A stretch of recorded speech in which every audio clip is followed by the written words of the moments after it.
YouTube અને ઇન્સ્ટાગ્રામમાં viral થયેલી ટમેટાની ચટણી આજે હું મારા ટેસ્ટ સાથે બનાવીશ, જે હું ઘરે બનાવું છું તે રીતે. ખૂબ ઓછા તેલમાં આપણે આ રેસીપી ટ્રાય કરીશું. સાંજના ડિનરમાં શાક ન બનાવવું હોય ત્યારે આ રેસીપી એકદમ પરફેક્ટ ચોઈસ છે. પૂરી, પરાઠા, રોટલી, ભાખરી કે રોટલા સાથે ખાવાની મજા આવે તેવી એકદમ ટેસ્ટી અને ચટપટી ચટણી બનીને તૈયાર થશે, જે સ્વાદમાં તો બધા જ શાકને ટક્કર મારે તેવી છે. તો આજે આપણે આ વાયરલ ચટણીની રેસીપી બનાવીશું. તમે મારી ચેનલ ઉપર નવા હો, મારી રેસીપી જોતા હોય ને મારી વિડીયો ગમતી હોય તો મારી ચેનલને સબસ્ક્રાઈબ જરૂરથી કરજો અને ત્યાં આપેલું બેલ આઇકન તો જરૂરથી દબાવજો, જેથી તમને મારી આવી નવી નવી રેસીપીના નોટિફિકેશન મળતા રહે. તો ચાલો યુટ્યુબની આ વાયરલ રેસીપી આજે હું મારી રીતે તમને બતાવીશ. અહીં મેં 250 ગ્રામ જેટલા ફ્રેશ લાલ ટમેટાં લઈ લીધા છે, જે દેશી ટમેટાં આવે છે તે. અને નંગમાં જોઈએ તો 6 નંગ ટમેટાં લીધા છે. ટમેટાને ચોખ્ખા પાણીએ ધોઈને કોરા કોટનના કપડાથી એકદમ કોરા કરી લઈશું. અને હવે વચ્ચેથી 2 ભાગ કરી લઈશું આવી રીતે. અને આગળનો જે ભાગ હોય છે ડીટીયાનો તે પહેલાં કટ કરી લઈશું. અત્યારે શિયાળાની સિઝન છે એટલે ટમેટાં સારા પણ આવે છે અને રસદાર પણ આવે છે. તો અત્યારે આ ચટણી જરૂરથી ટ્રાય કરજો, નાના મોટા બધા જ ખાઈ શકશે. તો આવી રીતે ટમેટાના વચ્ચેથી 2 ટુકડા કરીને તેનો ઉપરનો ભાગ કાઢી લઈશું. બધા ટુકડા એક સરખા કરીશું. અને હવે ચટણી બનાવવા માટે પહેલાં તો આપણે એક લોખંડની લોઢી કે પછી નોનસ્ટિક તળિયાવાળું પેન જોઈશે. ચટણીમાં નાખવા માટે મેં અહીં લસણનો એક ગાંઠિયો લીધો છે અને આમ જોઈએ તો 10થી 15 કળી જેટલી સૂકા લસણની કળીઓ જોશે. અત્યારે લીલું લસણ મળે છે તો પણ બને ત્યાં સુધી આ ચટણીમાં સૂકું લસણનો ટેસ્ટ વધારે સરસ આવે છે, એટલે જો પોસિબલ હોય ત્યાં સુધી સૂકું લસણ પણ એડ કરવું. આપણે લીલું લસણનો પણ ઉપયોગ કરીશું. સૂકા લસણનો એક ગાંઠિયોમાં અંદાજે 12થી 15 કળી મેં લઈ લીધી છે અને ફોલી નાખીને તૈયાર રાખી છે.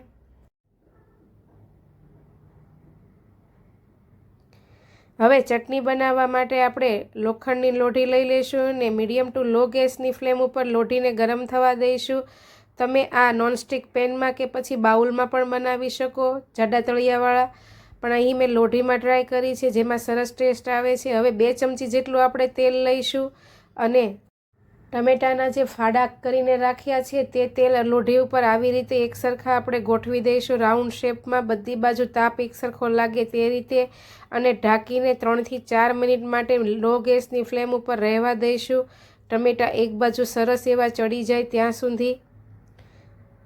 3થી 4 મિનિટ જેટલો સમય થઈ જાય એટલે હવે ખોલીને આપણે ચેક કરી લઈશું. ઉપરથી સરસ એવા ટમેટાં તમે જુઓ તેમ સોફ્ટ થઈ ગયા છે.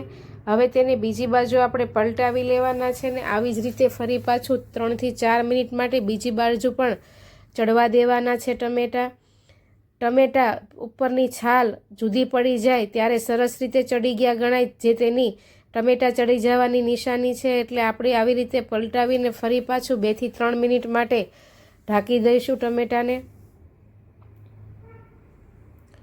2 થી 3 મિનિટ જેવો સમય થઈ ગયો છે. તમે જુઓ તેમ ટમેટાં એકદમ સોફ્ટ થઈ ગયા છે. હવે તેમાં સૂકા લસણની કળીઓ એડ કરીશું અને આવી રીતે લીલા ધાણાની દાંડલી, થોડા એવા ફુદીનાના પાન અને 3થી 4 ચમચી જેટલું લીલું લસણ અને 1 ચમચી જેટલું ઝીણું સમારેલું આદું લઈ લઈશું આપણે. અને હવે તેમાં એ બધું આવી રીતે ફેલાવીને પછી ફરી પાછું 1 થી 1.5 મિનિટ માટે ઢાંકી દઈશું. એટલે લસણની કળીને બધા જ મસાલા એકદમ સોફ્ટ થઈ જશે. 1.5 મિનિટ જેવો સમય થઈ ગયો છે. હવે ખોલીને આપણે જોઈ લઈશું.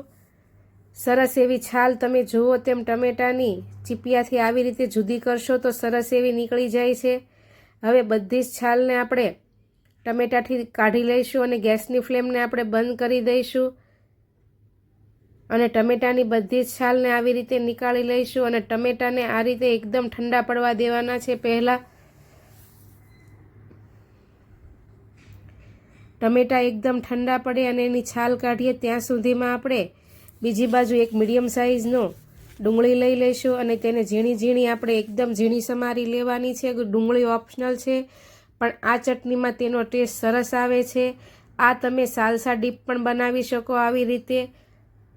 જે નાચોસ સાથે ખાવામાં આવે છે તેવી જ બનશે એકદમ. આવી રીતે ઝીણી ઝીણી ડુંગળી સમારીને પણ લઈ લઈશું. ઠંડુ પડી ગયેલું ટમેટાનું મિશ્રણ આપણે મિક્સર જારના ગ્રાઇન્ડર જારમાં લઈ લઈશું.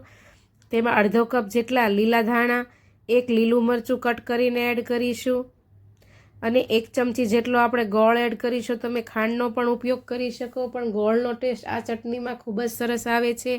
અને 3 થી 4 વખત પલ્સ મોડ કરીને આપણે તેને અધકચરું વાટી લેવાનું છે. એકદમ પેસ્ટ નથી બનાવવાની, પણ અધકચરું જ આપણે કરવાનું છે. તમે કટરમાં પણ કરી શકો.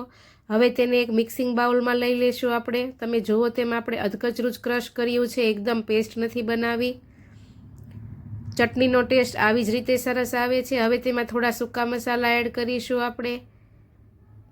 અડધી ચમચી જેટલું લાલ મરચું પાવડર, 1 ચમચી જેટલો ધાણા જીરું પાવડર, સ્વાદ પ્રમાણે અડધી ચમચી જેટલું મીઠું એડ કરીશું અને 1 લીંબુનો રસ એડ કરીશું. ચટણીને ખાટો મીઠો ટેસ્ટ આપવા માટે આપણે પહેલાં ગોળ પણ એડ કરી દીધેલો છે અને હવે 1 લીંબુનો રસ આપણે તેમાં એડ કરી દઈશું અને જે ઝીણા સમારેલી ડુંગળી રાખી છે તે તેમાં એડ કરીશું અને ચમચીથી બધું મિક્સ કરી દઈશું. તમે જુઓ તેમ એકદમ ઇઝી રેસીપી છે. શાકની પણ જરૂર નહીં પડે અને પૂરી, પરાઠા, થેપલા, ભાખરી સાથે, સવારમાં ચા સાથે, નાસ્તામાં ગમે તે સ્નેક્સ સાથે ખાવાની મજા પડે તેવી એકદમ ટેસ્ટી ચટણી બનીને તૈયાર થઈ ગઈ છે. તમને મારી આ વાયરલ ટમેટાની ચટણી રેસીપી કેવી લાગી તે કોમેન્ટમાં જરૂરથી જણાવજો. અને રેસીપી ગમી હોય તો વિડીયોને લાઈક કરવું ભૂલતા નહીં. વધુમાં વધુ શેર કરજો. તો ચાલો આવી નવી ચટણીની રેસીપીઓ લઈને કાલે ફરી મળીશું. આવજો. જય શ્રી કૃષ્ણ.